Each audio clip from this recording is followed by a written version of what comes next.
Hola, ¿qué tal amigos? Sean bienvenidos a esta edición de Acción 10 en la mañana y estamos a 16 de febrero del año 2022. Todo el equipo que hacemos posible esa edición le damos esta bienvenida. También con ustedes Jocelyn Medrano, Jimmy Romero y Odili Vargas. Muy buenos días. Muy buenos días, Odili Vargas. Vamos a iniciar el detalle de nuestras informaciones presentándoles un avance de los principales titulares que tendremos en nuestro segmento Mirada Global. Y vamos a iniciar en Honduras. El expresidente Juan Orlando Hernández comparecerá ante un juez este miércoles tras pedido de extradición de estos. Desarrollar más adelante en Brasil, donde y así fue el arresto del dispositivo también que realizó la policía de Honduras, lo cual se alargó desde el pasado lunes. Sin embargo, pues este arresto del expresidente hondureño Juan Orlando Hernández se da luego que el juez Edwin Francisco Ortiz Cruz ordenara su detención provisional con miras a una posible extradición, misma que serán las autoridades estadounidenses bajo un juez natural quien leerán esta sentencia, pero también en relación a lo que es la extradición. Vamos a ampliar esta información más adelante en nuestras próximas ediciones. Mientras tanto, organizaciones de opositores al gobierno se suman a las condolencias enviadas a la familia del general en retiro y reo de conciencia Hugo Torres, a la vez que solicitan la liberación de todos los presos políticos en Nicaragua. Veamos el reporte. Organizaciones de excarcelados políticos se solidarizaron con la familia del general en retiro y reo de conciencia Hugo Torres por su fallecimiento y responsabilizaron al gobierno del presidente Daniel Ortega por lo ocurrido. Los están matando, no más tortura y tratos inhumanos y degradantes, no más asesinatos ni muertos en las cárceles de Nicaragua. Hugo Torres no murió, la dictadura lo asesinó. Hugo Torres, Eddie Montes, ¡presente! Los excarcelados políticos cuestionaron las violaciones a los derechos constitucionales y humanos por parte de los policías y custodios en los sistemas penitenciarios del país y en la Dirección de Auxilio Judicial, conocida como el Nuevo Chipote. Alertamos al pueblo de Nicaragua y a la comunidad internacional que con el grupo de prisioneros políticos que el régimen ubicó en la cárcel conocida como el Chipote Nuevo, la dictadura ha sido especialmente cruel e inhumana, ya que los aislaron del mundo exterior y les prohibieron comunicarse libremente entre ellos mismos.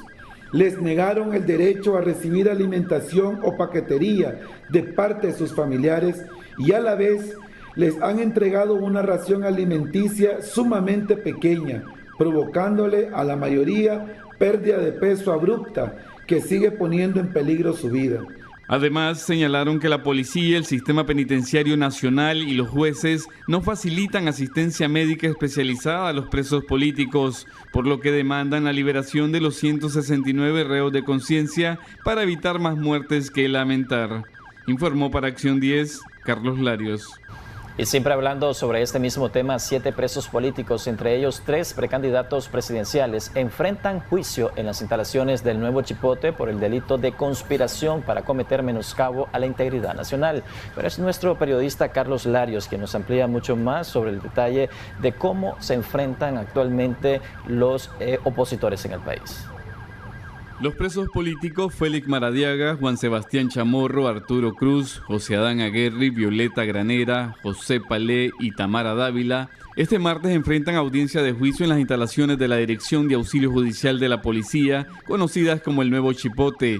La Fiscalía los acusó del delito de conspiración para cometer menoscabo a la integridad nacional, pero para sus familiares los reos de conciencia son inocentes. Él no ha hecho nada, ¿verdad? Él lo único quiso ser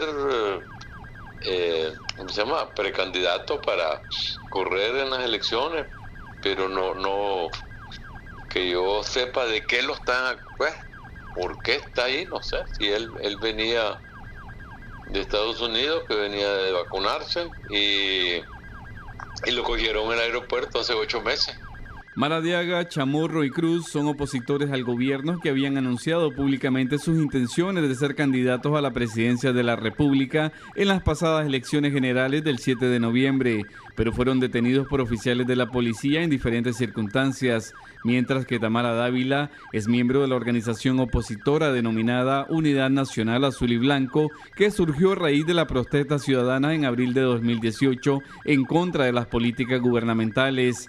Ella fue detenida el 12 de junio del año pasado y ya lleva 248 días tras las rejas. Una arbitrariedad, esto es una ilegalidad pues todos estos juicios deberían de ser nulos, ¿verdad? Porque desde el inicio pues han sido arbitrarios, ilegales. Lo que se está criminalizando es el ejercicio de derechos y de libertades, y se está queriendo, pues, es decir, las pruebas de la fiscalía no son delitos, o sea, no prueban ningún delito. José Adán Aguerri fue presidente del Consejo Superior de la empresa privada y defendía la alianza de los empresarios con el gobierno de Daniel Ortega, hasta que la misma se terminó en el 2018, mientras que Violeta Granera es miembro de la Unidad Nacional Azul y Blanco y se caracteriza por hacer críticas a la administración de los gobernantes. José Palé es integrante de la organización opositora conocida como Coalición Nacional y sobresalía por hacer análisis políticos. Abogados de los reos de conciencia han señalado que la Fiscalía pretende demostrar la culpabilidad de sus defendidos haciendo uso de los mensajes que estos enviaban a través de un grupo que tenían en la red social de WhatsApp. Informó para Acción 10, Carlos Larios. En conferencia de prensa, representantes de la Comisión Permanente de Derechos Humanos se refirieron a la declaración de culpabilidad contra la abogada María Oviedo. El Ministerio Público solicitó la pena de 8 años de cárcel. Veamos.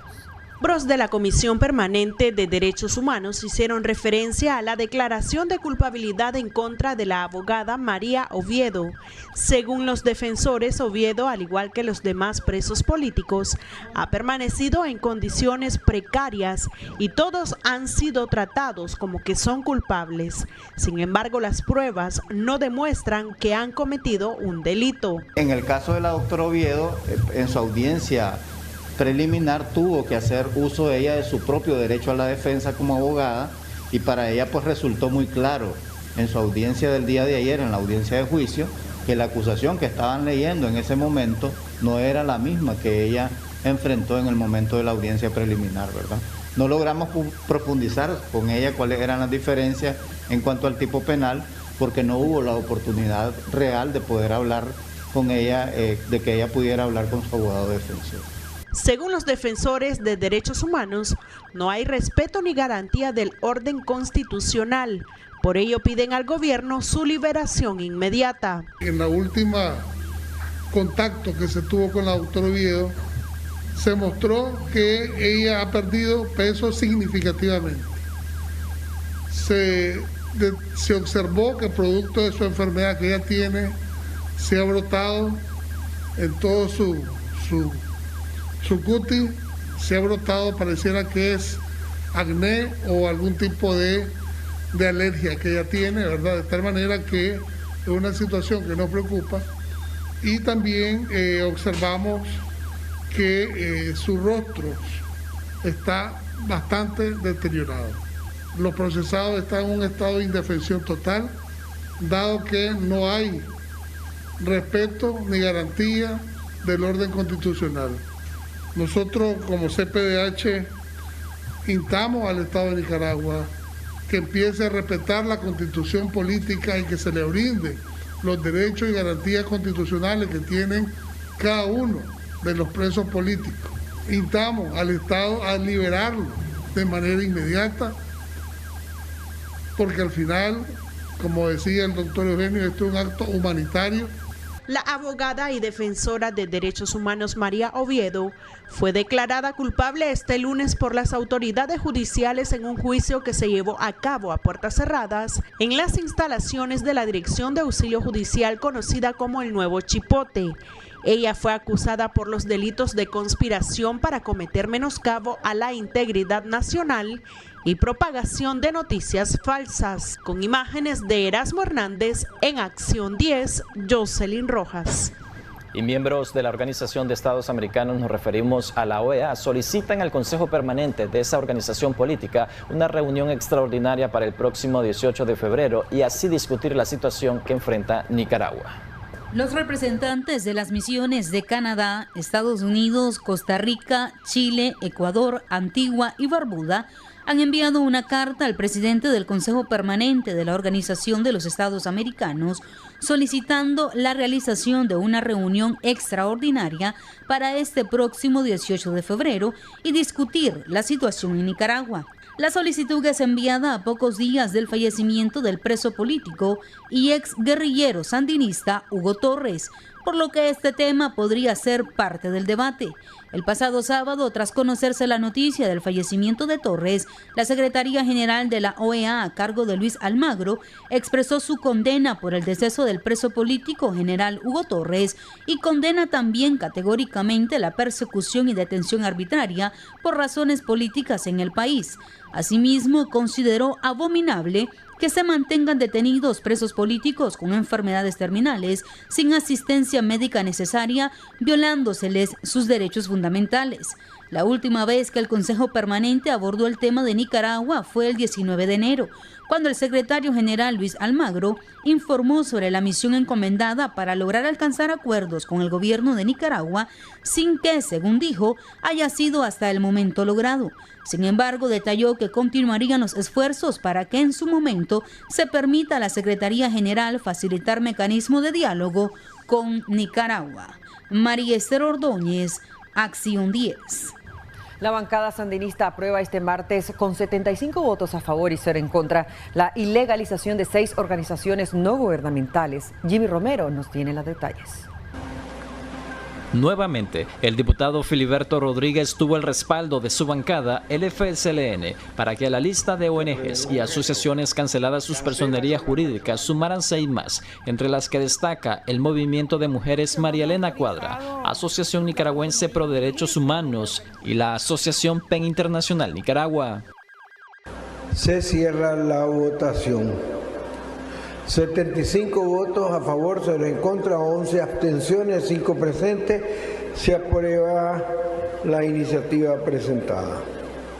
Para ilegalizarla se argumentó que las mismas han estado acéfalas, no han reportado sus estados financieros ni los fondos que reciben del exterior, incumpliendo así con las leyes de lavado de dinero, financiamiento a la proliferación de armas destructivas y agentes extranjeros. Obstaculizado el control y vigilancia del Departamento de Asociaciones Civiles sin fines de lucro, para la regulación de organismos sin fines de lucro del Ministerio de Gobernación, debido a que al no reportar sus informes financieros conforme los periodos fiscales y con los desgloses detallados, no promovieron políticas de transparencia en la administración de los fondos, desconociendo la ejecución de los mismos y si fueron o no acordes a sus fines y objetivos. Algunas de las mencionadas habían recibido ya asedio y amenazas de ser censuradas, mientras otras anticipadamente anunciaron el cierre de sus oficinas indefinidamente.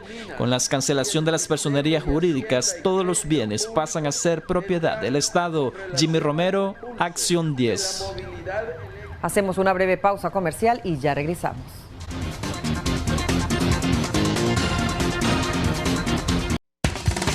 Continuamos con más noticias en Acción 10 en la mañana, un hecho lamentable y es que pues es un seguimiento a esta noticia de una trágica situación, un niño que murió luego de recibir varios machetazos y habitantes del municipio de San Juan de Río Coco justamente le dieron el último adiós a ese niño de 8 años. Vamos a ver los detalles en este reporte. Familiares y habitantes del municipio de San Juan del Río Coco le dieron el último adiós al niño de 8 años de edad, que este pasado domingo murió luego de recibir varios machetazos en su humanidad, supuestamente por Ezequiel Flores Palacio, de 20 años, quien andaba en estado de ebriedad. Hervincito, cosito bello, contéstame, mi amor. Contéstame, cosito, porque me dejaste sola, amor. ¿Eh? ¿Por qué, cosito bello? Vecinos del ahora fallecido expresaron que están asombrados por este caso, porque nunca se había dado en la comunidad. Los familiares esperan que le caiga todo el peso de la ley a Flores Palacio, quien se había dado a la fuga, pero fue detenido por agentes policiales. En las comunidades y el consumo de droga, porque las comunidades se están llenando de mucha droga, entonces sería bueno controlar un poco más a estos muchachos, sobre todo a estos que ya son adictos, que totalmente son los que dañan la sociedad. ¿Primera vez que usted ve un caso de esos en esta comunidad? Tengo más de 30 años de vivir en esa comunidad y primera vez que sucede un caso de...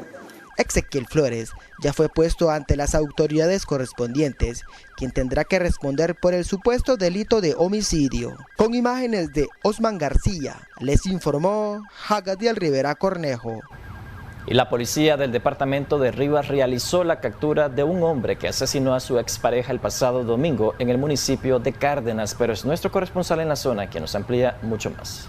La Policía Nacional de Rivas ha dado por esclarecido el femicidio de la joven Ana Rosa Amador Hernández, quien fue asesinada el pasado domingo por su expareja José Rafael Reyes en la comunidad Zapoá del municipio de Cárdenas. Reyes fue detenido por las autoridades policiales en horas de la mañana de este recién pasado lunes, pero hasta hoy fue presentado oficialmente en una conferencia de prensa. Investigadores policiales determinaron que el día domingo 13 de febrero del 2022 el sujeto, José Rafael Reyes Amador, de 21 años de edad, en estado de ebriedad, motivado por discordia, discutió con su cónyuge Ana Rosa Amador Hernández.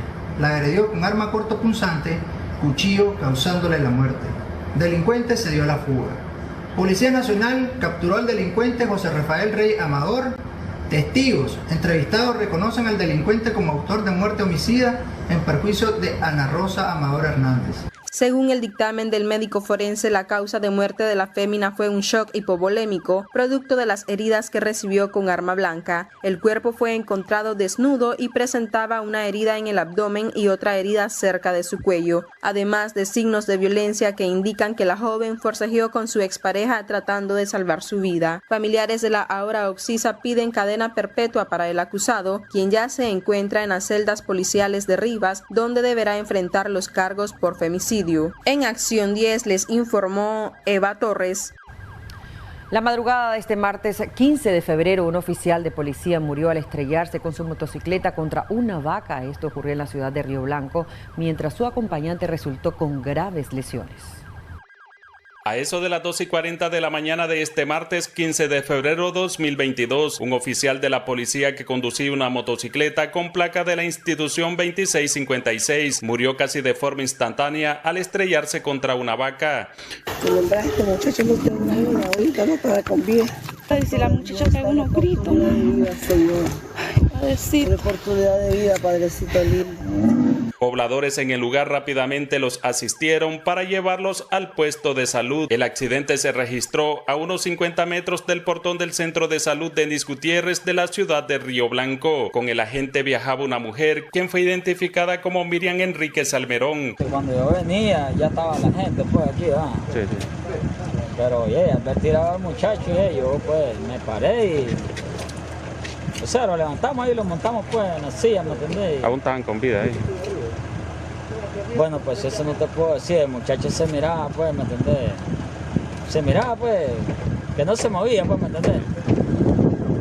Bueno, pero levantamos y se lo llevaron pues, y la gente pues, ¿me entendés? Ya estaba la gente aquí pues, ¿me entendés? Vinieron a ayudar pues, para sí, ayudaron. ¿Y la muchacha qué estado llevaba? Bueno, pues la muchacha dicen que pegaba gritos pues y todo eso, pues el muchacho pues que casi no reaccionaba, dice. El occiso fue identificado como Ken Ariel Guin Herrera, de aproximadamente 30 años de edad. La mujer, después de ser atendida en el centro de salud, fue llevada al hospital César Amador Molina de la ciudad de Matagalpa. Agentes de la policía de tránsito llegaron al accidente para las debidas investigaciones. Les informó David Mendoza. Seguimos hablando de ese tipo de tragedias. Un agente de tránsito de la Policía Nacional se estrelló contra el vehículo que conducía una ciudadana extranjera. Esto ocurrió en las inmediaciones del nuevo Estadio Nacional. El agente fue trasladado en estado delicado a un centro hospitalario. José Abraham Sánchez nos informa.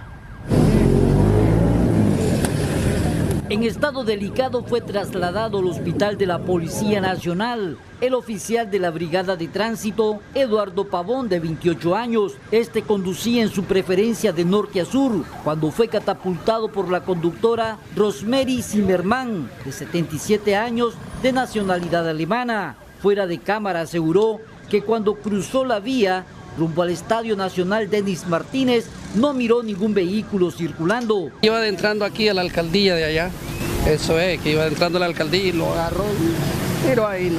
¿El muchacho de la moto en qué dirección va? Yo creo que va a entrar también, ¿verdad? No, de para acá dicen que va recto. O sea, él viene de norte a sur. Así es. La señora es la que... La señora fue la que le metió el pichazo. Sí. Porque viene supuestamente aquí a recaudación, a pagar impuestos, me imagino. Y entonces dice que lo miro, pero en esta recta es peligrosísima. Y cuando ella se quiso cruzar ya tenía encima la moto. Y ahí fue el... Sí. ¿Su nombre, doncito? César Sánchez. ¿Y el suyo? Augusto Reyes Valle. Lamentablemente la mayoría de nosotros, los motorizados, somos los más perjudicados en este dilema de los accidentes de tránsito, porque nosotros somos carrocería y chasis a la misma vez. ¿Verdad? Es triste que el compañero, ¿verdad? Y la señora acá no haya tomado la precaución adecuada, porque está haciendo un giro donde el compañero viene de norte a sur en su carril de preferencia y la señora lo irrespeta. ¿Tu nombre, corazón? Alfonso Pavón. El oficial presentaba posible trauma en el cráneo y múltiples golpes en brazos y piernas. La Dirección General de Bomberos fue el primero en asistir y trasladar al hospital a la víctima. Con cámara de Erasmo Hernández, José Afran Sánchez, Acción 10. Seguimos hablando sobre accidentes de tránsito que ocurren en nuestro país. Un joven que conducía una camioneta aparentemente bajo los efectos de licor impactó a un motociclista e intentó darse a la fuga. Los detalles nos tiene nuestro corresponsal en la zona, Marvin Miranda. Un motociclista lesionado y daños materiales en un automóvil fue el resultado de una colisión que se registró cerca de donde era la Texaco Juigalpa, cuando el conductor de esta camioneta supuestamente invadió el carril contrario y posterior intentó darse a la fuga, pero testigos del hecho frustraron esas intenciones. Hasta el momento, hermano, lo que tenemos entendido es que va fracturado, posiblemente de la pelvis, pero supuestamente el brother anda con su trago, ¿entiendes? Desde allá lo levantó y él se estaba dando a la fuga. Y no se dio más a la fuga porque lo agarraron y llevaba la moto arrastrada, la llevaba debajo de la camioneta. ¿La arrastró desde por el verdurero? Desde allá, sí, más de como 100 metros casi. El dueño de la camioneta involucrada en este accidente, Armando Celedón Campos, confirmó que minutos antes del accidente se la prestó a su sobrino Carlos Celedón.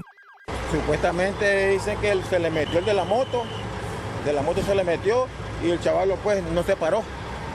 Y entonces se lo arrastró y él vino a parar hasta aquí. Invadió el carril de nosotros, se pasó dando las motos y me vino a pegar a mí. El lesionado fue remitido a la emergencia del Hospital Escuela Asunción en una camioneta particular, ya que pobladores solicitaron los servicios de la Cruz Roja filial Juigalpa y no se hizo presente. Les informó Marvin Antonio Miranda y Bonilla. Especialistas en temas energéticos esperan que con el aumento del barril de petróleo, el gobierno de Nicaragua mantenga una política de estabilidad en la tarifa de la energía eléctrica. Jimmy Romero con los detalles. Ante la subida en el valor del barril del petróleo WTI de referencia para Nicaragua, Patricia Rodríguez, consultora en energía y medio ambiente, considera que las autoridades gubernamentales deberían anunciar una política de estabilidad en la tarifa energética o una baja, tomando en cuenta la situación económica que atraviesan los consumidores. El crudo de Texas el lunes se cotizó a $95.46 por la tensión geopolítica entre Kiev y Moscú. Las autoridades lo que tienen que hacer es mantenernos los precios, si es posible bajarlos. ¿Por qué? Porque hemos tenido muchas ocasiones en que el petróleo ha bajado, como ocurrió cuando bajó abajo de cero, y no hubo una disminución considerable en la tarifa y seguimos pagando igual. Y hubo momentos en que el petróleo bajaba y los porcentajes de disminución eran muy pocos versus realmente la disminución que tenía que tener. Asimismo, recomendó que se debe apostar más a la inversión de proyectos de energías renovables para que este servicio pueda llegar a los hogares a un costo más bajo, ya que el país cuenta con los recursos naturales necesarios para hacer esa transformación en la matriz energética, que actualmente es de 70% a base de energía verde y el 30% de hidrocarburos. Debemos de promover no solo la solar y la eólica, que si bien son buenas, son inestables, pues porque son variables, es decir, si hay radiación solar se genera más, si no hay baja, y lo mismo con el viento. Entonces, hidroeléctrica de embalse, pero hay proyectos que se están hablando que desde que yo tengo más de 30 años en el sector y desde que yo comencé se oyen de esos proyectos y no se materializan, entonces tenemos que ejecutarlos prontamente con un buen manejo ambiental, porque por ejemplo la hidroelectricidad sin manejo ambiental no funciona. Enfatizó que de ser posible ese anuncio, el gobierno no debería acudir nuevamente a préstamos para evitar que se endeude el país como lo ocurrido en 2012, donde se adquirió casi $200 millones para congelar la tarifa a quienes consumen hasta 150 kilovatios horas al mes. En ese entonces el crudo superó los $109 el barril. Jimmy Romero, Acción 10. Con documentos en mano, Sandra Ramos, presidenta del Movimiento de Mujeres María Elena Cuadra, contradice la decisión de la Asamblea Nacional luego del despojo de la personería jurídica de esta organización a la cual ella representa.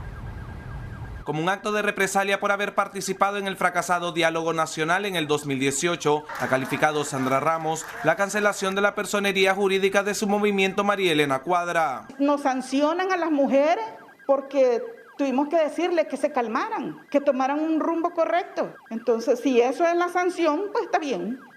Si ellos se erigen en juez y parte, pues ¿qué vamos a hacer? Estamos a punto de celebrar el Día Internacional de las Mujeres y este es el regalo que ellos le dan a las mujeres de los barrios, cerrarle la organización que las está apoyando. La sindicalista con documentos en mano contradijo la decisión de diputados sandinistas, quienes votaron a favor de la ilegalización tras solicitud del Ministerio de Gobernación, al cual señala de no recibirle la documentación requerida. Ley de agentes extranjeros. Recorrimos por inconstitucionalidad ante esa ley, porque no somos agentes extranjeros.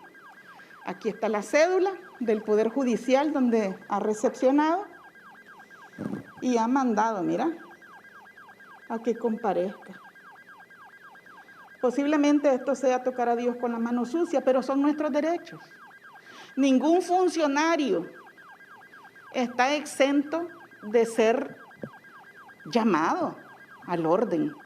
Y parece que no les gusta. Y de ahí, entonces, ¿para qué se meten a esta verga si no quieren que nadie les diga nada? ¿Ah? ¿Cómo es eso? Mira, yo estoy aquí, a mí a cada rato me arrastran, sí, estoy haciendo cagadales. ¿Y qué voy a hacer? Y esta es la demanda que introdujimos ante la Sala Contencioso Administrativa de la Honorable Sala de lo Contencioso y Administrativo de la Corte Suprema de Justicia, quejándonos contra el Ministerio de Gobernación porque no nos acepta recibir nuestros documentos. Se niegan a recibirlo. Han negado a entregarnos el certificado de la Junta Directiva, se han negado a recibirnos los documentos. Según los estatutos de la organización, una vez disuelto el movimiento, los bienes pasarán a ser parte de otra organización, ya sea de mujeres o niños. Sin embargo, la Asamblea Nacional ordenó que estos pasen a ser propiedad del Estado. Mira, detrás de estas paredes hay gente que anda como ave de rapiña, que ahora nos quitaban la personería jurídica porque quieren reclamarla para ellos. Pero a ningún huevón le cuesta esto, nos cuesta a nosotras, las mujeres que tenemos dignidad en este país y que hemos levantado cada adoquín que hay ahí, cada bloque ha sido puesto por las mujeres, por nuestro esfuerzo. Aquí ningún huevón ha venido y nos ha regalado nada. Un loco vino y nos regaló cuatro perlines y en fin, pues tampoco es que sean los dueños. Luego de conocerse la consumación de la personería jurídica, mujeres que se encontraban en capacitación en el interior del edificio mostraron su descontento.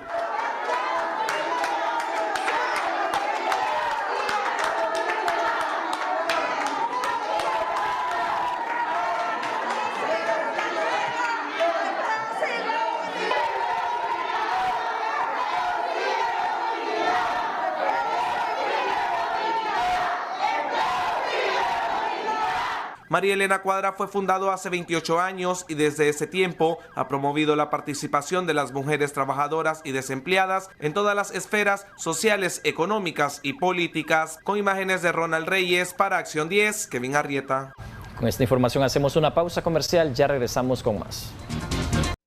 Seguimos con Acción 10 en la mañana y noticias nocturnas. Un camión termina en una canaleta luego que, según testigos, un vehículo invadiera su preferencia. Esto ocurrió cerca del kilómetro 7 de la carretera a Masaya. Es Ronald Rodríguez Solís con los detalles.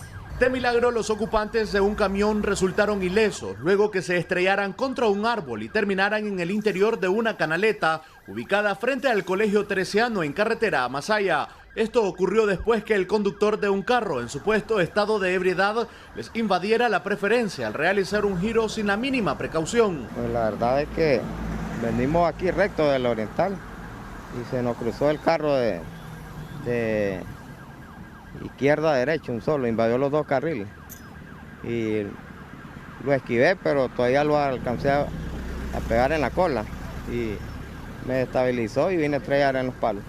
¿El del carro fue el que le invadió? Sí, vienen borrachos ellos, vienen borrachos, correcto. Me invadió los dos carriles, de izquierda a derecha. ¿Alguna persona lesionada? Solo yo nada más, golpeado. Nada. Sí. ¿Hacia dónde se trasladaba? Andiquinomo. ¿Su nombre cuál es? Jairo Moral. ¿Andaba dejando carga? Sí, venimos del oriental, del norte. Venimos. Afortunadamente, en el suceso registrado a tempranas horas de este miércoles hubo solo daños materiales. La policía de tránsito, a través de la prueba de alcoholemia, determinará si el conductor del carro iba o no bajo los efectos de licor. Con imágenes de José Ángel Díaz, en Acción 10, Ronald Rodríguez Solís. Cautación de cocaína, ocupación de vehículos y el arresto de 6 personas es parte de los resultados de un operativo policial realizado en una finca ubicada cerca del puente de Apompuá en la comunidad del Tránsito. Eso en el municipio de Nagarote. Más detalles en este reporte.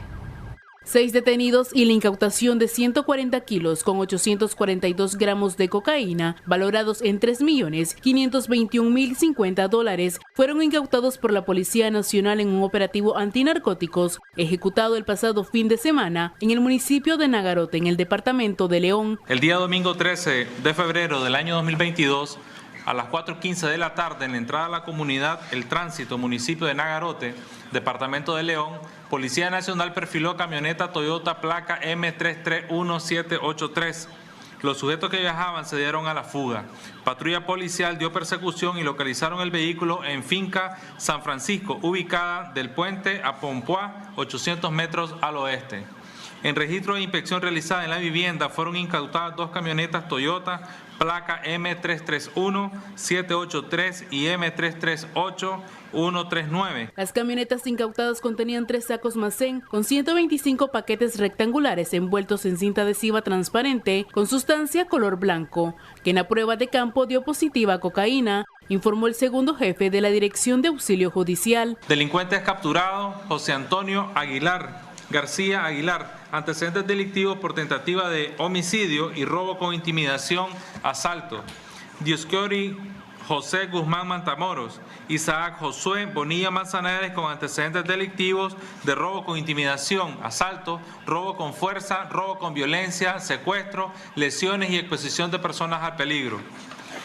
Silverio Valdivia Leiva, con antecedentes delictivos de tráfico de drogas. Delio Leiva y Martín Efraín Somarriba Rodríguez, con antecedentes delictivos de violencia física. En el allanamiento en la vivienda se encontró 5 armas de fuego y vehículos. En evidencias le presentamos los vehículos ocupados: 140 kilos con 842 gramos de cocaína, 5 armas de fuego, 2 camionetas Toyota y un camión Hyundai placa 211784. Equipo técnico de investigación policial realizó inspección, fijación fotográfica de las evidencias en la escena del hecho. Investigadores de criminalística realizaron peritaje químico concluyendo resultados positivos a cocaína. Aplicación de técnica Sintrec Trace, detector de partículas de cocaína, en vehículos ocupados, vestimentas, dorsales y palmares de los delincuentes presos, con resultados positivos a partículas de cocaína. Los delincuentes serán procesados por crimen organizado y tráfico de drogas. Xochitl Mendoza, Acción 10. Vamos a cambiar totalmente de asunto porque Nicaragua ocupa el segundo lugar de vacunas aplicadas contra el COVID-19 en primeras dosis, con más de 5 millones, según las estadísticas presentadas en la página oficial de la Organización Mundial de la Salud. Más detalles a continuación. La página oficial de la Organización Panamericana de la Salud, OPS, destaca que Nicaragua ocupa el segundo lugar de dosis aplicadas en primera ronda, con 5.336.996 dosis en comparación a otros países de la región centroamericana. Así lo dio a conocer la vicepresidenta Rosario Murillo en su discurso en medios oficialistas. Vacunar a más personas con primera dosis. Guatemala 7 millones de personas, Nicaragua 5.3, Honduras 5.1, El Salvador 4.53 y Costa Rica 4.08.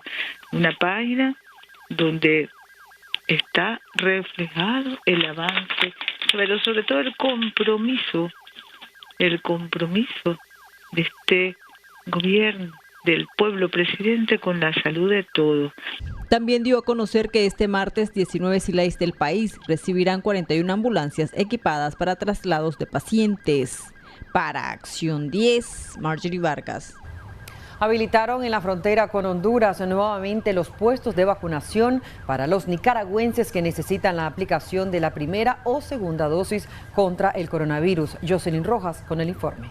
A través de un comunicado, la Región Departamental de Salud de Choluteca, Honduras, informó a toda la población nicaragüense que si desean aplicarse la vacuna contra el COVID-19 Moderna, la primera, segunda o la vacuna de refuerzo, pueden acudir a los establecimientos de salud de los municipios fronterizos de El Triunfo y San Marcos de Colón. El grupo de edad a vacunarse es mayor de 12 años en adelante.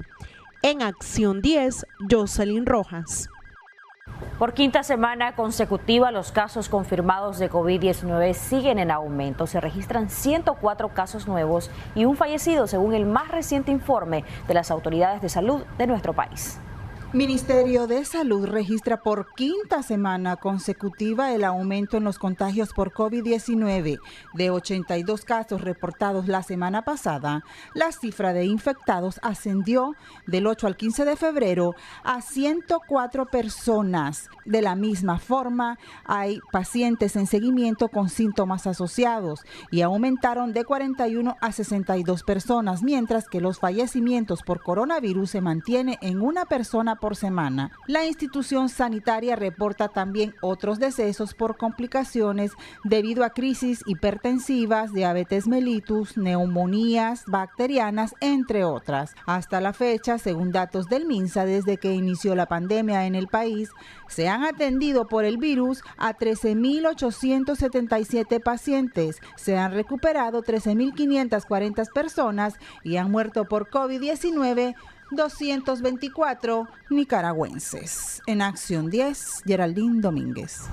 Hay alerta a nivel mundial. La nueva variante del VIH descubierta la semana pasada en Países Bajos pone en alerta a organismos que dan seguimiento a personas infectadas con este virus, precisamente acá en Nicaragua.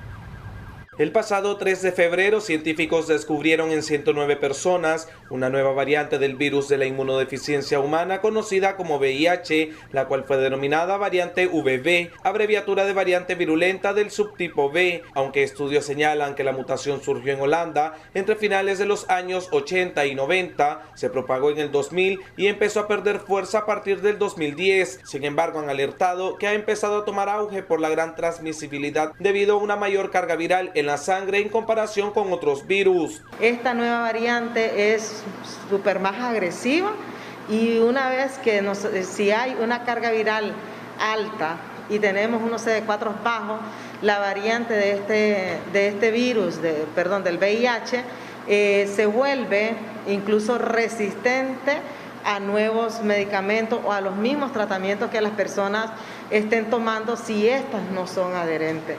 Entonces, muy importante que todo en los países y en el nuestro se siga manteniendo el medicamento y se siga haciendo el llamado en que la gente, verdad, que tiene VIH no abandone el medicamento porque tenemos esta variante y seguramente van a venir otras variantes que deterioran con mucha mayor facilidad la calidad de vida de las personas que tienen el virus del VIH. Según ICW Latina, organismo regional que da seguimiento a las personas con VIH en Nicaragua, la apertura de las fronteras pone en peligro a la población de mayor vulnerabilidad, así como la falta de protección al momento de relaciones sexuales. Seguimos teniendo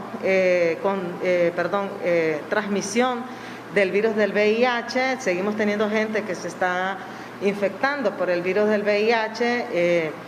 Entonces esto significa que la guardia para la prevención en el término de VIH no debe de bajarse. Creo que hay que seguir impulsando fuertemente la realización de la prueba, la promoción de los condones, la educación sexual, porque hasta ahora son dos cosas muy importantes que hay que trabajar en la respuesta.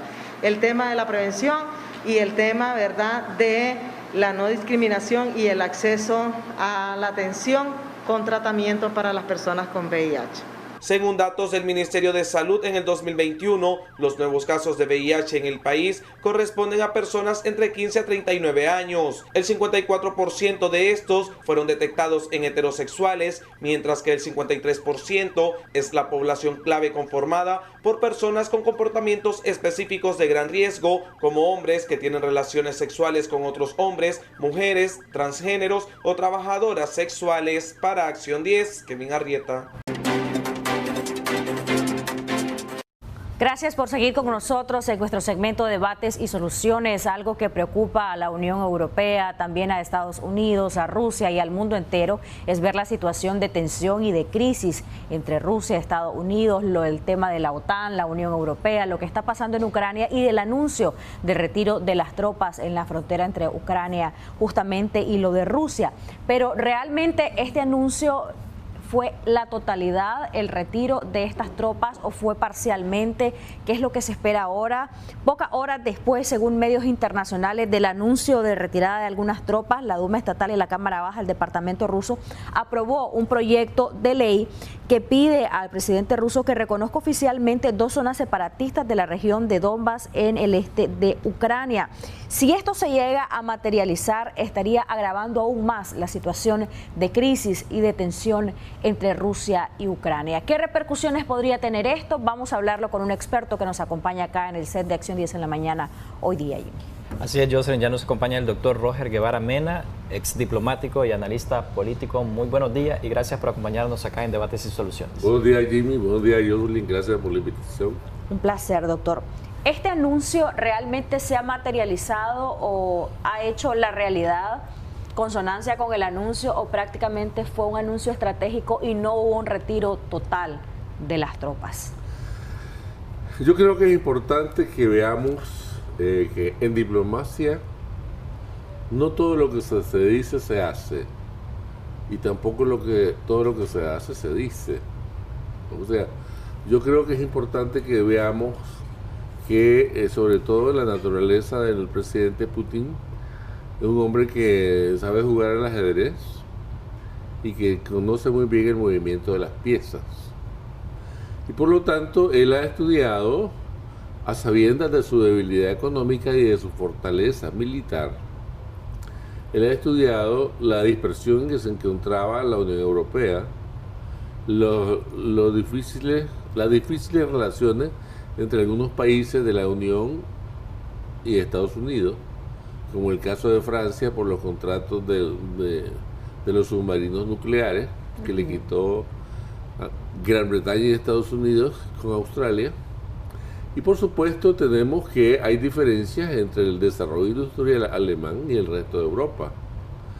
Evidentemente esto lo conocía muy bien y lo conoce muy bien el presidente Putin y lo ha sabido aprovechar. Y podríamos decir que estas no han sido más que amenazas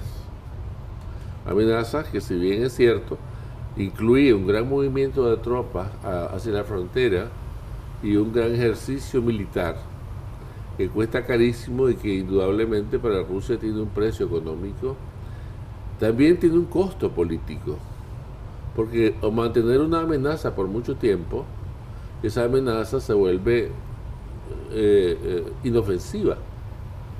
Por lo tanto, estamos hablando de una circunstancia en la cual Rusia tenía que cambiar de posición, y justamente cambiar de posición significaba, después de tanto vaivén diplomático y de tanta urgencia mundial, anunciar un retiro parcial. Un retiro parcial que supone un retiro táctico en términos militares. ¿Y este retiro parcial es un retiro que se ha evidenciado o que prácticamente es una estrategia como para dar una pincelada de que aún Rusia también apuesta a la parte de la diplomacia? Porque a pesar de este anuncio, según lo que yo leía en algunos medios internacionales, todavía persiste la idea en el presidente de Estados Unidos, en la gente de la Unión Europea, por ejemplo, de que una invasión rusa se puede dar, un ataque ruso. Por supuesto, es decir, está justo al lado de Rusia y no necesita desplazarse a mucha distancia. O sea, un ataque sorpresa en cualquier momento se puede dar porque tiene la capacidad para hacerlo. Quiero que recordemos, doctor, para nuestra audiencia, esta situación, cómo es que se origina. Recordemos lo que ocurrió en 2014 con la península de Crimea, lo que yo le estaba diciendo a la audiencia al inicio de este segmento, que hay un proyecto de ley que pide que el presidente ruso reconozca oficialmente 2 zonas separatistas. Hablamos de Donetsk y Lugansk, que esta zona justamente estaban inmersas en lo del 2014 que estaban autoproclamadas independientes de Ucrania por los separatistas de habla rusa en 2014 precisamente, y pocos meses después de la anexión de la península ucraniana de Crimea fue que se dio esto por parte de Rusia. En la actualidad esto pues cuentan con respaldo y financiamiento de Moscú. Si esta maniobra se llega a materializar, se estaría agravando aún más el conflicto. Y el conflicto, explíquenos a nuestra audiencia la relevancia que tiene a nivel mundial y cómo es que se origina toda esta situación que lleva mucho tiempo. De hecho, tenemos unas láminas acá que vamos a mostrar, ¿verdad? Para ejemplificarle a la audiencia cómo es la cercanía de Rusia y de Ucrania y lo que comparten. Hay un conflicto de intereses ahí. Claro, yo creo que primero estaríamos enunciando que Ucrania es un país de 600.000 kilómetros cuadrados y 45 millones de habitantes. Es un país que ha sido considerado el granero de Rusia, sobre todo en las guerras pasadas. Y si bien es cierto, hay un sector, un 20 o más % de habla rusa, que es el este de Ucrania, colindante con Rusia, y que hoy lo tenemos autoproclamado repúblicas independientes, que nadie ha reconocido, ni siquiera Rusia. Rusia ha dicho públicamente que no quiere ser repúblicas independientes, que Ucrania debe mantener su unidad. Y por supuesto Occidente no lo ha reconocido. Pero sin embargo, como el coronel Putin de la KGB, él está acostumbrado a vamos con todo, evidentemente que él, aprovechando la gente de habla rusa, según señalan los occidentales, comenzó a llenar de pasaportes rusos a todos aquellos de habla rusa, de manera que hoy tenemos una población rusa importante en esas dos zonas de Ucrania. Y por otro lado, esto comenzó inmediatamente después de, como bien decía Jocelyn, después de la invasión a Crimea. Crimea tenemos nosotros que es una península en el Mar Negro donde están las bases nucleares de las naves y submarinos rusos. Entonces, la importancia de Crimea es su ubicación estratégica. Y por supuesto, como perteneció una vez a Rusia, Rusia decidió quitársela por la fuerza, como bien sabemos, a Ucrania. Veamos en imágenes, estábamos viendo parte de las riquezas, tanto de Rusia como de Ucrania. Esto también está estrechamente ligado a este conflicto histórico. Por supuesto, porque Ucrania es un país muy rico. Es un país muy rico donde la tierra, buena parte de la tierra es negra, y en el momento de la Segunda Guerra Mundial, de la ocupación alemana, los alemanes exportaban de Ucrania la tierra y se la llevaban a Alemania. De manera que es un país muy rico en tierras, en producción agrícola, en producción mineral, en carbón, en petróleo, en gas y por supuesto por su territorio, por quien pasa uno de los principales oleoductos que vienen de Rusia y van a Europa. Pero ¿cuál sería el mayor interés económico que tendría Rusia de apoderarse de ese territorio de Ucrania? Principalmente, ¿cuál es el que podemos describir que es el mayor interés y el beneficio que tendría Rusia?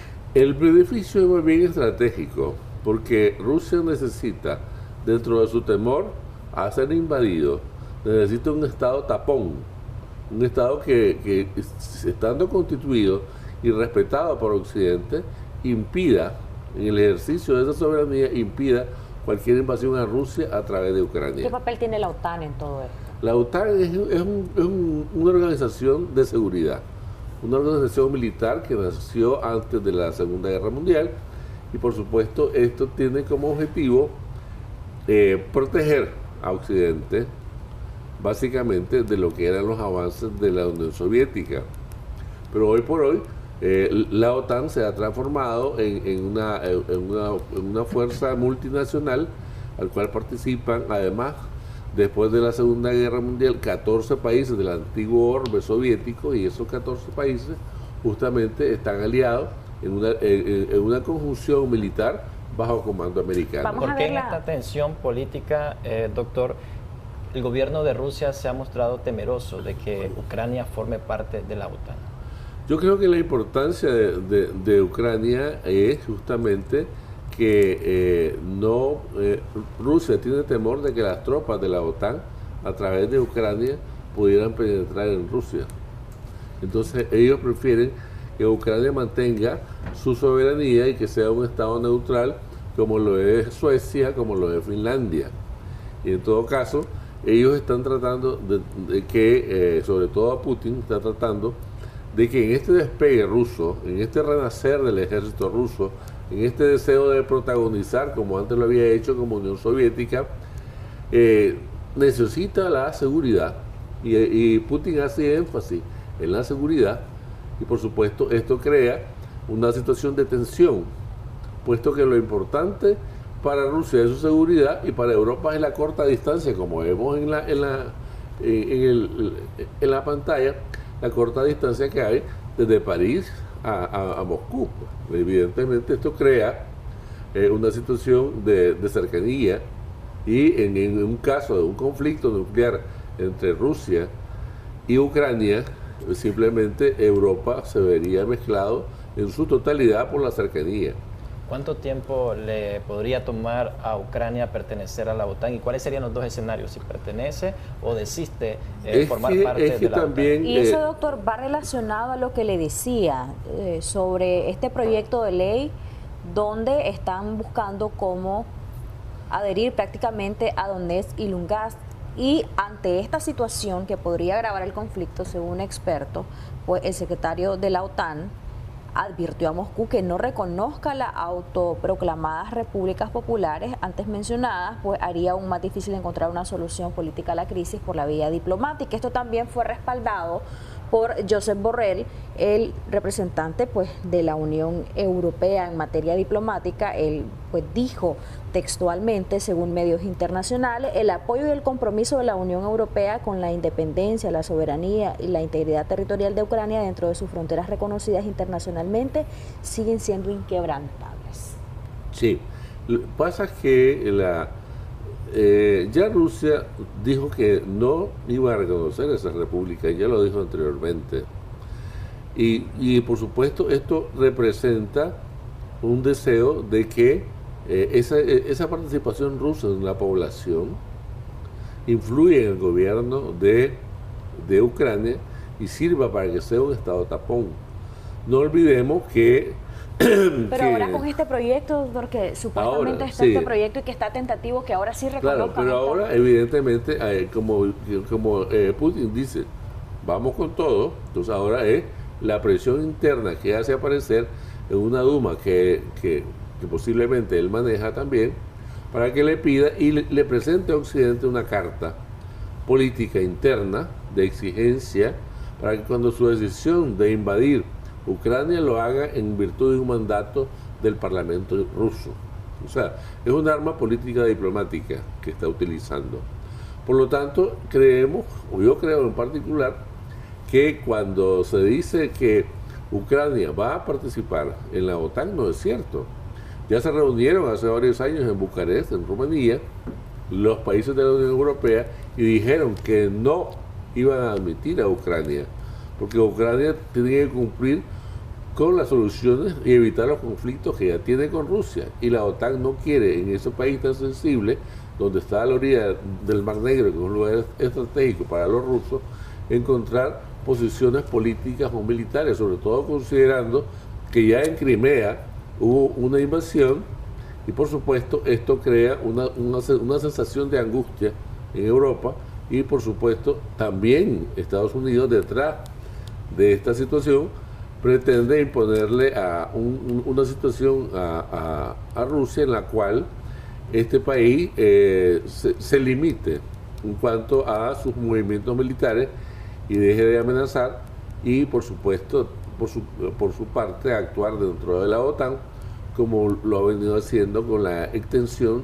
de este cuerpo armado por 14 países que antes fueron de la Unión Soviética. ¿Cuáles son los intereses políticos y económicos que tiene Estados Unidos, también otros países europeos, como es el caso de Francia, sobre esta tensión que mantiene Ucrania y Rusia? Yo creo que es importante el oleoducto Stream que se está construyendo, que viene de Rusia, que no pasa por Ucrania, el Stream 2, que es mucho más con mucha mayor capacidad, y ese abastecería buena parte de la necesidad francesa ahora en el invierno para el gas y el petróleo, e igualmente casi la totalidad del mercado alemán y por supuesto de la República Báltica. Aunque la República Báltica y Polonia junto con Francia y Alemania han hecho un solo bloque para discutir con Rusia sin los Estados Unidos. Es decir, en este caso la presidencia europea que tiene el presidente Macron es la que está encabezando las negociaciones y habló con Putin en Moscú recientemente y se plantearon las posibles soluciones. Aunque no hubo una gran cantidad de esperanzas, pero sí se escucharon tanto el líder de Europa, que sería en este caso el presidente Macron, porque Francia, no hay que recordar que es una potencia nuclear también, y por supuesto con el resto de Europa alrededor, quieren hacer de que sea Europa el interlocutor del presidente Putin y no el presidente Biden. Con toda esta situación, doctor, ¿qué repercusiones tiene esto de Rusia, Estados Unidos, Unión Europea, Ucrania en Latinoamérica? ¿Cuál es la relevancia que tiene esto para los países latinoamericanos, incluido el nuestro? Yo creo que hay distintos pareceres, dadas las incoherencias presentadas por el presidente Biden en su diplomacia hacia América Latina, su abandono, su descuido total. Hemos visto que, por ejemplo, tanto el presidente de Brasil como de Argentina han hecho visitas a Rusia y a China. O sea que se están buscando nuevos mercados y se están buscando nuevos aliados.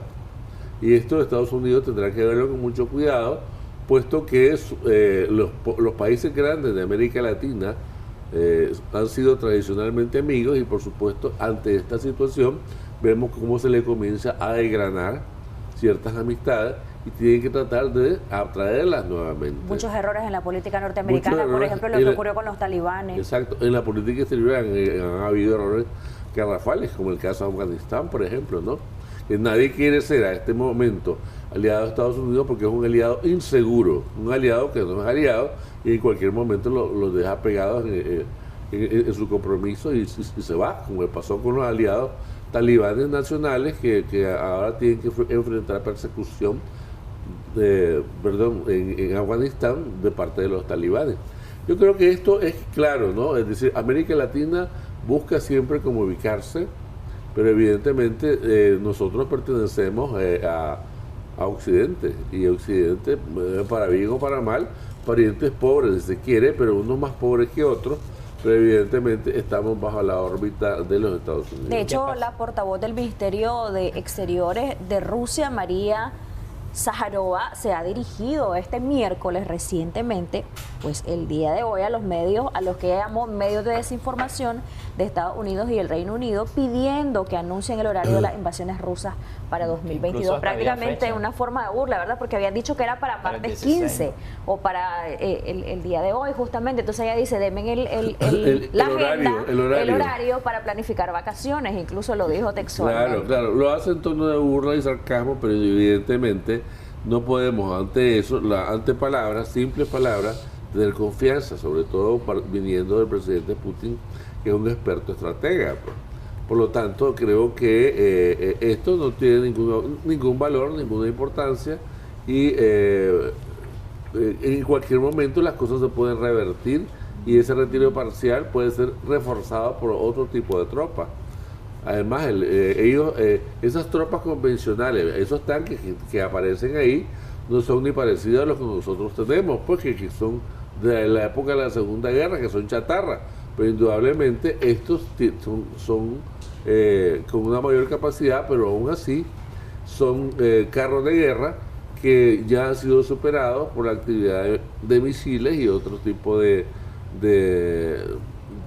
de artefactos teledirigidos aéreos. Pues. ¿Qué se ha conocido del diálogo que se estaba entablando para reducir esa tensión que hay en la zona de conflicto, a pesar de que Rusia ha reiterado en varias ocasiones que va a retirar una parte de sus tropas de Ucrania? La tensión continúa presente. Por supuesto que la tensión continúa presente porque, como te decía al principio, en diplomacia no solamente pero aún es lo así que se podría retomar nuevamente un acercamiento entre los países para entablar un diálogo. Por supuesto que Europa quiere dialogar por una necesidad básica. En el caso de un conflicto es el territorio europeo el primer blanco. Es Londres, es París, es Berlín. No es en primera instancia Washington, que hay que atravesar el océano. Por lo tanto, por la cercanía que veíamos al principio, Europa es la más interesada, y segundo, que Europa quiere asumir un rol, no quiere ser segundo de los Estados Unidos y quiere jugar su rol internacional, sobre todo Francia, que ha tenido una tradicional amistad con Rusia y ha representado una posición frente a Alemania. O sea que para Rusia es muy importante que esté Francia. Pero ¿qué probabilidad hay que se establezca la paz o que se genere una guerra fría? Yo creo que hay muchas probabilidades porque la debilidad interna del presidente Putin es visible. En la Duma él ya no tiene toda la simpatía. El pueblo ruso está cansado de guerra. La juventud rusa no entiende nada de lo que significa esa guerra y por qué. Por lo tanto, esto va cada día. Además, ya Putin es un líder que tiene 20 años de estar en el poder, más de 20 años, y esto tiene cansado al pueblo ruso, puesto que está habituado a ver de vez en cuando nuevos líderes, y este líder se ha quedado en el poder por demasiado tiempo. O sea, hay parte de la población rusa que no entiende por qué esto. Pues. Evidentemente, en Ucrania ha habido siempre población de rusohablantes, pero no es hasta ahora que se está tomando como un instrumento político diplomático en un conflicto internacional. ¿Qué repercusiones tendría la invasión, así como lo ha anunciado tanto Estados Unidos, de las tropas rusas, un bombardeo a Ucrania, por ejemplo? ¿Cuáles serían las repercusiones directas tanto para Rusia, Estados Unidos, la Unión Europea, la misma Ucrania y para Latinoamérica? Yo creo que para nosotros en particular, digamos, formamos parte de alianzas. Y por supuesto, Estados Unidos pasaría a encerrarse y a afianzar su cinturón de seguridad. Y en su cinturón de seguridad está Centroamérica y está América Latina. Y por supuesto, han habido y hay tropas rusas en distintos puntos de América Latina. E inclusive nosotros tenemos una base satelital, y por supuesto se corre el riesgo de que Estados Unidos esté interesado en que se cierre esa base satelital, y lo haría de cualquier manera. Por lo tanto, ese es el riesgo que nosotros en lo particular estaríamos asumiendo. Por otro lado, América Latina se vería afectado, puesto que hay tropas en Venezuela, hay intereses en Ecuador, están yendo para la Argentina, por supuesto, y esto crea una visión de que Rusia tanto como China están buscando alianzas también en América Latina, porque la diplomacia no se detiene. Y esto crea evidentemente intereses contradictorios.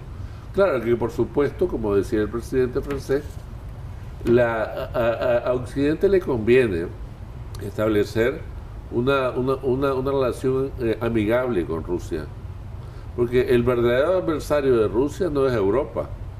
El adversario de Rusia tradicional ha sido China. Y por supuesto estamos hablando de que el mundo cristiano, por decirlo así, aunque sea ortodoxo, incluía a Rusia. Y además es una población blanca. Esto crearía una situación de complementación, diría yo, ¿verdad? Porque estamos hablando de que tanto los chinos como los hindúes pertenecen a otra cultura que no es la cultura cristiana. Y creo que esto debe ser tomado en cuenta en el momento de cualquier negociación, y no puede ser un conflicto de mutua destrucción. Ahora, esta situación de la supuesta invasión de Rusia a Ucrania, algunos funcionarios rusos la han calificado hasta de histeria. Pero, ¿qué se puede esperar?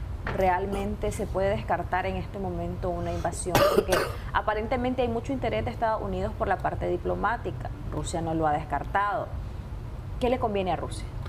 Yo creo que a Rusia le conviene mantener buenos términos, como lo ha mantenido hasta ahora con Alemania a través de su política petrolera y de gas. Debe de encontrar puntos de coincidencia con Francia y debe de entender que Estados Unidos sostiene hasta el momento un liderazgo económico, industrial y de tecnología de punta que ellos todavía no han podido alcanzar, y que la economía rusa no es lo mismo que la economía norteamericana. Rusia sabe que si ellos comienzan un conflicto militar, ellos lo pueden comenzar, pero no lo van a sostener, puesto que no tienen esa capacidad económica. Pero sí los Estados Unidos lo tienen, y por lo tanto, es decir, estaríamos a merced después de un conflicto entre ambos de los vecinos chinos, pues que serían los ganadores en este conflicto. Por ejemplo, ¿China podría ganar mayor mercado, mayor influencia? China lo que quiere es desarrollar sus tentáculos y atraer de todo el mundo la materia prima, la tecnología, que haga de ellos en corto tiempo una potencia y que les alivie los 250 millones de miserables que tienen dentro de su frontera, que no han podido recuperar. El gran perdedor acá sería Estados Unidos. Estados Unidos tendría que enfrentarlo de diferente manera y por supuesto nos afectaría de una u otra forma porque estamos en el cinturón estratégico de los Estados Unidos. Perfecto. Doctor, ante todas estas situaciones que hemos visto últimamente, por ejemplo, también se ha especulado tanto el tema de qué va a pasar con los habitantes de Ucrania, cómo está en esta situación de tensión. Algunas de las directrices políticas de muchos de los países que están en medio de este conflicto han dicho que sugieren a los extranjeros que permanecen en territorio ucraniano a que salgan de ahí ante una posible invasión, que ya hemos hablado en este segmento, se han dado fechas, etcétera. ¿Qué es lo recomendable? Hay algunos países que ya han sacado a los familiares de los diplomáticos, algunos países de Europa, y por supuesto, inclusive Israel ha sacado ya sus ciudadanos y sus diplomáticos de Ucrania, y esto nos hace pensar de que hay serias sospechas de que pueda pasar, ¿ya? Y esto no es una invención, sino que es algo que puede ser en cualquier momento realizable, dado el temperamento del presidente Putin y sus necesidades políticas de sobrevivencia en un país que cada día lo rechaza más. Y esto para él se hace una necesidad de desarrollar temas nacionales que eluciden la opinión rusa a su alrededor. Pero como decía Jocelyn, doctor, ¿qué opina la gente que vive en Rusia y Ucrania? ¿Tienen la mirada puesta sobre esta tensión? Por supuesto ¿Y qué que sí. efectos tendrían sobre ello? Por supuesto que sí. La población joven rusa no quiere saber nada de esta guerra. Y la población ucraniana dice que esto no es parte de Estados Unidos y que buena parte de esto tiene que desarrollarlo Ucrania en alianza con Europa.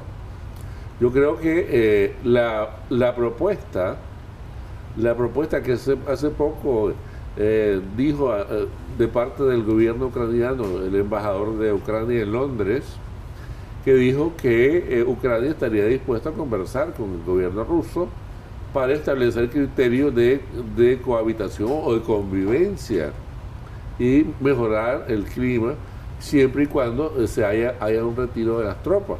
Y esto fue lo que motivó el retiro parcial o estratégico que se dio en estos días. Pues. Por lo tanto, estamos hablando de que el gobierno ucraniano ha hablado a través de su embajador en Londres, ha hablado a través de su primer ministro, y esto crea evidentemente una expectativa de paz que podría desarrollarse directamente entre Ucrania y Rusia como testigo, como siempre lo ha sido, en este caso en la cuatripartita, Francia y Alemania. ¿No le conviene a Rusia reconocer estos dos territorios? No le conviene porque técnicamente necesita su población rusa fiel a ellos en dos regiones autónomas, como está proponiendo, para que puedan incidir en cualquier momento sobre el gobierno ucraniano y evitar que el Parlamento ucraniano apoye cualquier decisión de aceptación de las tropas de la OTAN. Es evidente, doctor, que nadie quiere una guerra entre ambas naciones, pero ¿qué pasaría? ¿Habrían millones de muertos? ¿Incrementaría la migración? Por supuesto. Un conflicto militar crearía una ola masiva de ucranianos, que son 45 millones, por lo menos si se va a la mitad, crea un caos, pues. Y vendrían justamente al resto de Europa, Estados Unidos, inclusive América Latina. Yo creo que... y recordemos que Estados Unidos, doctor, ya maneja una situación difícil en cuanto a migración. Por supuesto. Podría desestabilizar mucho al país norteamericano. Muchísimo. Es decir, tal vez ellos son un país muy fuerte, con una economía muy sólida todavía, sí, pero indudablemente una emigración masiva afectaría a cualquier país desarrollado, porque Europa no está en capacidad de recibirlo. Ya tiene demasiada gente de Turquía y de los países del Medio Oriente. Por lo tanto, estamos hablando de que es una situación que afectaría a gran parte de la población de Occidente, incluyendo a nuestro continente. Doctor, ya hay medios internacionales que reiteran de que Moscú ha anunciado el retiro de las tropas de Crimea tras finalizar sus ejercicios militares, pero realmente ¿cuándo se observará que este conflicto ha finalizado? ¿Se tardarán días, horas o meses? Yo creo que es una negociación muy lenta, puesto que hay ambiciones políticas y esas pretensiones políticas locales es lo que alimenta el conflicto externo. Como siempre, la política exterior depende de la política interna, y en este caso Putin se está sintiendo cada vez más acorralado por la posición interna por la posición rusa, porque exige cada vez más un recambio en su liderazgo. Doctor, queremos agradecer mucho su tiempo y que nos haya traído el análisis de esta situación, de las repercusiones y los posibles escenarios ante todo esto, esta tensión que ya lleva años y que pues el mundo lo menos que quiere es guerras frías, conflictos militares, conflictos políticos, porque al final es la humanidad en sí la que sufre las consecuencias. ¿Con qué idea concluimos en esta mañana sobre este escenario que hemos puesto en este tema hoy en Debate y Solución? Yo creo que hay que confiar en el diálogo, pues. El diálogo es el instrumento de la paz, siempre que haya en ese diálogo mecanismos de garantía de la libertad y una aplicación de una justicia sana y equilibrada. Por supuesto, a esto le corresponde a los líderes y a los pueblos. Ya vemos que por la participación de la Duma en política internacional, que la Duma es el Parlamento ruso, y por la posición que tiene Putin en dejar las provincias ucranianas con autonomía, como región, para que participen en el Parlamento ucraniano, vemos que los pueblos organizados inciden en la política externa y que son actores, y que por supuesto nosotros debemos tomar nota y hacer ver que un pueblo organizado hace que el país gire en el deseo, hacia el deseo que ese pueblo quiere. Por lo tanto, creo que el mensaje es de creer siempre en el diálogo y mantener con firmeza principios y valores y una acción conjunta que oriente el país y que sea de interés nacional. Muchas gracias nuevamente, doctor Roger Guevara Mena. Siempre bienvenido acá a Acción 10 en la mañana. Gracias por la invitación. Para ese momento de irnos a una pausa comercial, a regresar mucho más información acá en Acción 10 en la mañana.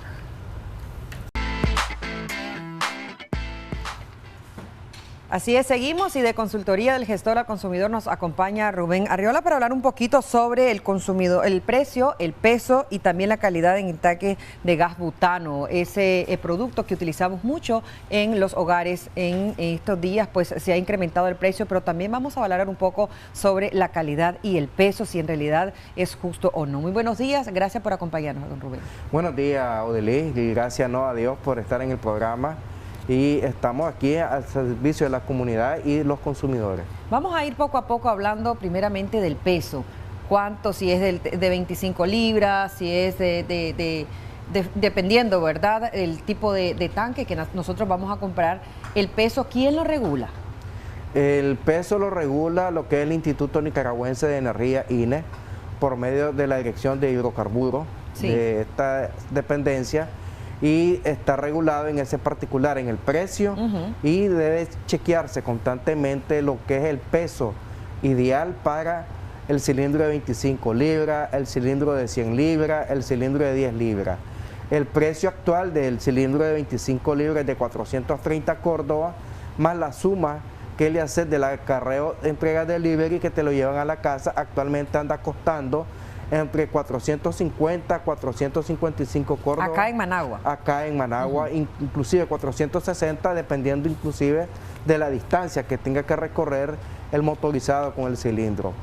Si vamos a hablar de la calidad, el INE como ente regulador debe estar sobre la jugada, como decimos popularmente los nicaragüenses, porque la ley lo mandata a estar chequeando constantemente tanto a las envasadoras como a las distribuidoras de este rubro tan importante en la familia nicaragüense. Ok, cuando hablamos también de calidad, quisiéramos hacerle la consulta. ¿Qué sucede cuando no lleva el peso exacto, se supone, verdad, en ese momento, porque el consumidor lo percibe de esa forma cuando no hay la duración que algunos dicen puede ser de 1 mes, 3 meses, 2 meses, en dependencia de que tanto se cocine? ¿A quién puede él hacer el reclamo, el consumidor? El año pasado nosotros recibimos alrededor de 33 denuncias. Hoy llevamos 25 denuncias en las redes sociales nuestras de Consultoría Electoral al Consumidor, y quien debe estar a cargo y seccionando esta denuncia es el INE, el ente regulador, por mandato de la ley 842, Ley de Protección de las Personas, Consumidores y Usuarias Nicaragüenses. El INE debe estar sobre esta problemática que se está dando, porque la gente dice, me salió caro el cilindro y todavía me viene con 2, 3 libras menos el de 25 libras, el más usado en las familias nicaragüenses. ¿Qué significa? De que estos señores que son los distribuidores, las agencias de gas, no sabemos con qué maniobra lo ordeñan, podemos decir, o lo reciben ellos de la Tropigas, de todas las fábricas que existen en el país, y de esta manera también el INE debe estar chequeando o estar monitoreando lo que son las envasadoras que existen en Nicaragua. Esto para evitar también, uno, que vaya el peso correcto y exacto. 2, evitar accidentes, porque evitamos accidentes. Y 3, con relación al precio del gas licuado, que aún se mantiene en 430, ya con la, digamos, con los costos de acarreo aumenta un poquito más. Esta es una bomba de tiempo, prácticamente el precio actual del cilindro de gas butano.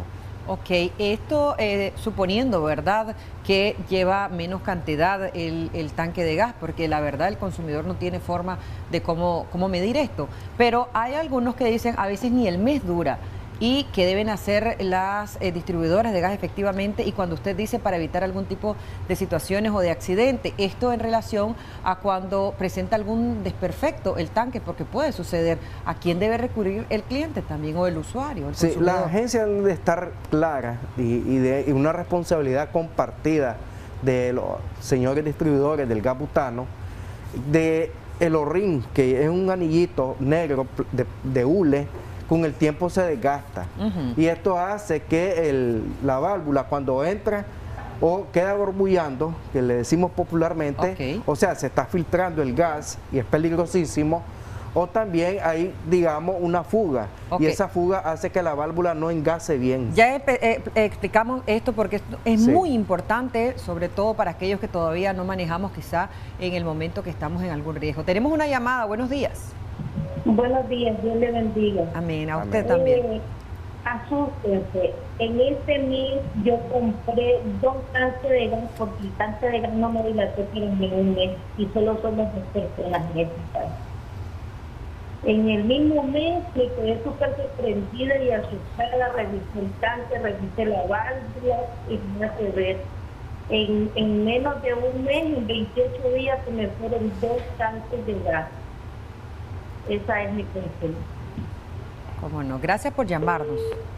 Rubén. Tiene la razón la señora, porque no solo una queja hemos recibido nosotros, ya te había dicho la cantidad que hemos recibido en el primer trimestre. Sí. ¿Qué significa? De que las envasadoras no están llenando completamente la capacidad del cilindro de 25 libras o el de 100 libras. La gente se queja más con el de 25 libras porque, como hablaba la televidente, hay gente de que le duraba 3 meses, máximo 3 meses, otros 2 meses y medio. Pero ¿qué está pasando? No sabemos. Le hacemos un llamado al ente regulador que, por mandato de ley, debe de estar fiscalizando a las envasadoras. Insistimos, debe de estar fiscalizando a las envasadoras y viendo la calidad y la garantía de seguridad hacia los ciudadanos. No es el primer accidente que se da por falla de un cilindro de gas butano. Ok, expliquemos también esto de la válvula en el tanque de gas. ¿Qué puede causar? El tanque para engasar la válvula, hay momentos en que se daña, se raja y cuesta engasar, digamos, la válvula, y la válvula resalta para arriba. ¿Qué es lo que pasa? De que cuando está ese problema, el O-ring ya está desgastado, hay que cambiarlo. Eso lo tiene que hacer un especialista, no un cualquier ciudadano común y corriente, porque corre riesgo de tener un accidente o una intoxicación por medio de ese gas. Entonces, reportarlo de inmediato a la agencia distribuidora y que ella envíe a un técnico para reparar esa problemática con el cilindro de gas. Ok, tenemos otra llamada. Muy buenos días, adelante, le escuchamos. Sí, buenos días. Buenos días, caballero. Utilice la bocina de su teléfono para podernos escuchar. Adelante, y bájele el volumen a su televisor, por favor. Adelante. Bueno, sí, aquí en Bilby hay una situación que nunca baja los precios de gas.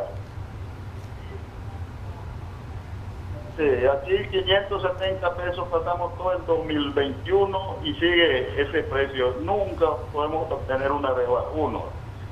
2, lo que es Zetagas, ellos te dan un tanque roto y cuando vos le entregas buen tanque, luego cuando vos vas con el tanque roto no te quieren agarrar. Tenemos ese problema aquí en Bilby. Ese problema tenemos aquí. Buen día. Buenos días a usted, caballero. Rubén.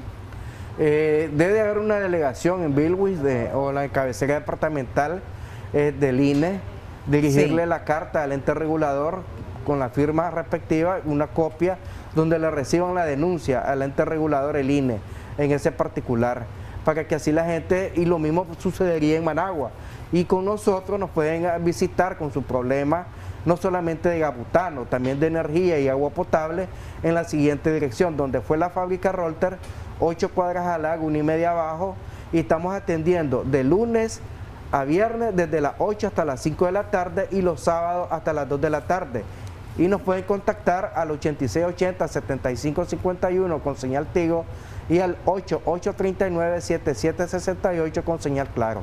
Ok, importante también darle las recomendaciones a los consumidores de no recibir respuesta de las agencias que distribuyen los diferentes cilindros de gas butano. Deben de irse directamente a las envasadoras. Prácticamente las agencias con estos problemas deben de visitar sus envasadoras que las abastecen. Ahora tenemos las señales digitales, tomémosle fotos y llevemos como prueba digital el daño que tiene el cilindro de gas. Ok, y el precio siempre va a seguir, ¿verdad?, siendo regulado por los entes ya orientados. Si tiene alguna queja, debe hacerlo a él y también dirigirse a las diferentes organizaciones de defensa de los consumidores. Algo se podrá hacer, pero se tiene que denunciar, ¿verdad? Muchas gracias, don Rubén, por habernos acompañado, y vámonos a una pausa comercial. Ya regresamos.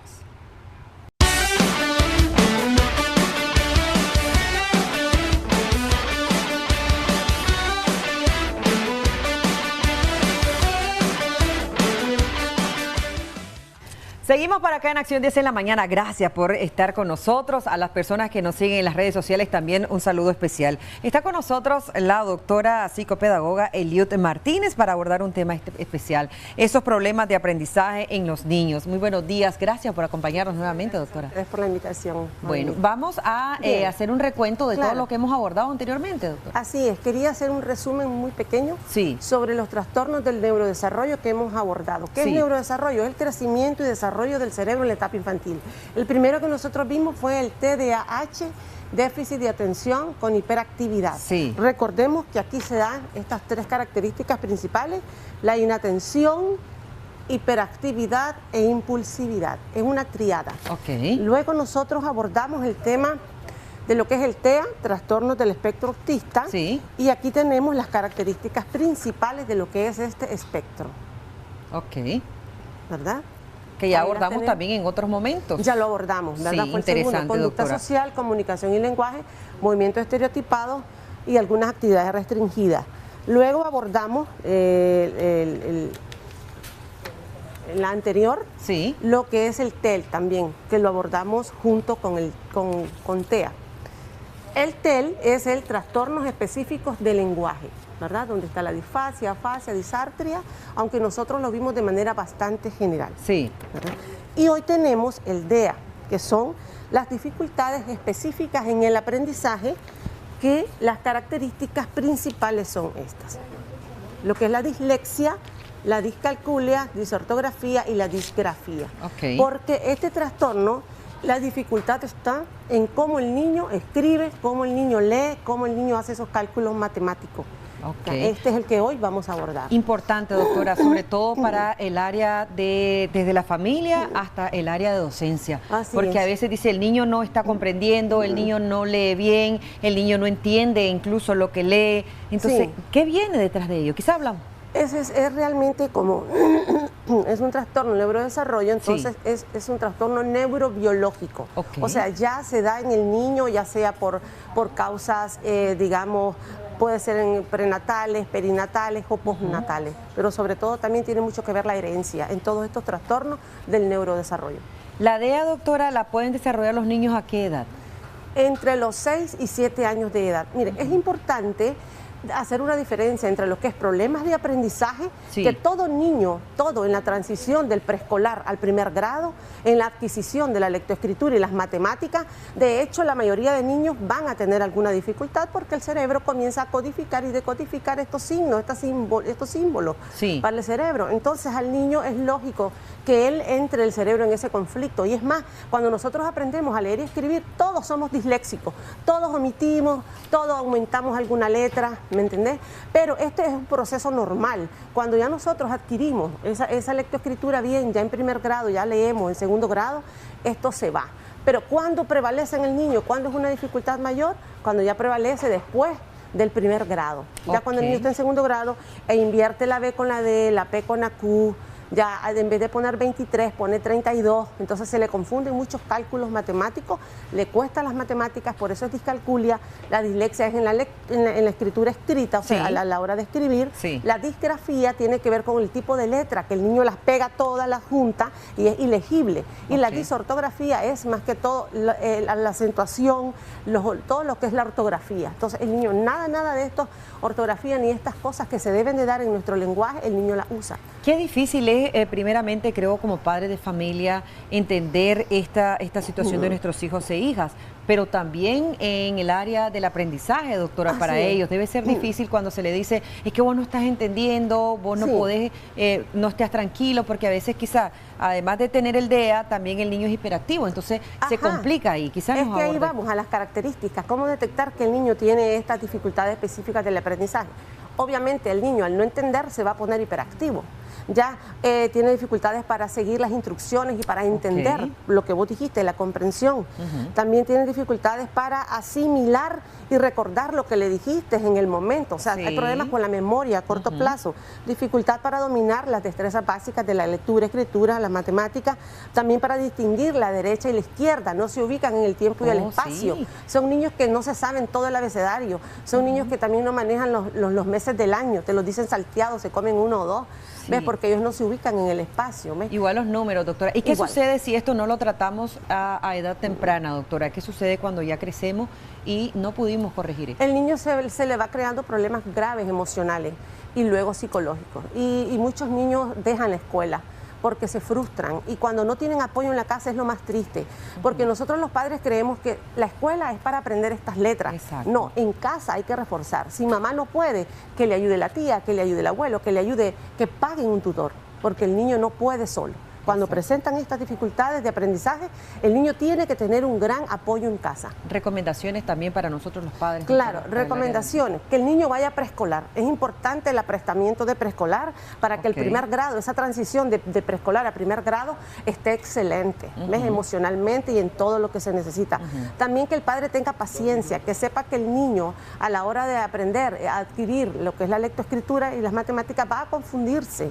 Es normal, hay que esperar que el cerebro tenga esa madurez, porque debe de tener un cierta madurez el cerebro para poder aprender. Muchísimas gracias, doctora, por habernos dado estas recomendaciones, orientaciones. Claro si que queremos saber más del tema, también ahí veíamos los números de teléfono en pantalla de la doctora. Puede seguir sus redes sociales. Con muchísimo gusto podemos seguir aprendiendo un poco más y apoyando también a estas personas y a estos niños. Vámonos al otro lado del estudio, a Iner Suárez. ¿Qué tenés por ahí, Chinito?